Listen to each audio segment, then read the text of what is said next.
এই লোকটি একটি নতুন রেস্টুরেন্ট খোলে। ঠিক তখনই সে দেখতে পায় একটি বিড়াল রেস্টুরেন্টের বাহিরে ক্ষুধার্ত অবস্থায় খাবারের দিকে তাকিয়ে রয়েছে।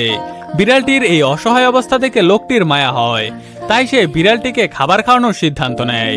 প্রথমে সে প্লেটে কিছু রাইস নেয় এবং কিছু মিট দিয়ে সে খাবারটিকে প্রস্তুত করে, আর বিড়ালটি খাবারগুলো চেয়ে চেয়ে দেখতে থাকে। কিন্তু বিড়ালটি কল্পনাও করেনি লোকটি তার জন্যই খাবার প্রস্তুত করছে। অবশেষে লোকটি খাবার নিয়ে বাহিরে বের হয় এবং নিজ হাতে সে বিড়ালটিকে খাইয়ে দেয়।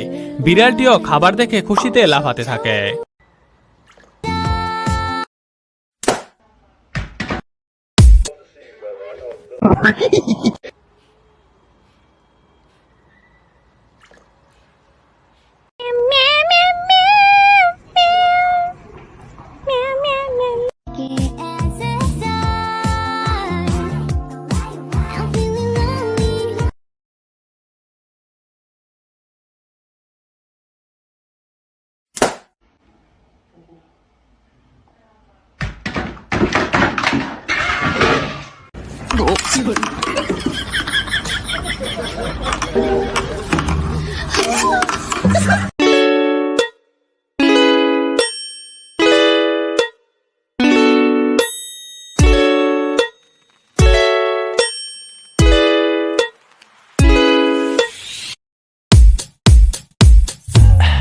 憧憬被诗的光阴来相聚，我们是好。